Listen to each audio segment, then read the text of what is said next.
Party আমার সাথে আছে বই, আমরা আসামেও কালকে একটা সিট জিতেছি, তারপরে ওখানেও অত্যাচার করতে শুরু করেছে, সুস্মিতা দেব আমাকে জানান। পরবর্তী স্ট্র্যাটেজি আমরা পার্টিতে বসে ঠিক করবো, আপনারা টাইম টু টাইম জানতে পারবেন, চিন্তার কোনো কারণ নেই। কেন, কিসের জন্য?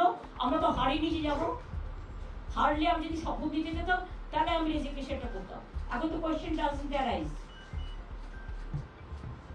জোর করে দখল করে যদি কেউ মনে করে যে আমি কি রেজিগনেশন দিতে হবে, no, not that. Now also I want to say that we didn't lose the election. It is their forceful attempt to defeat us. Officially they may, through election commission, can defeat us. But morally I am telling you that we won the election.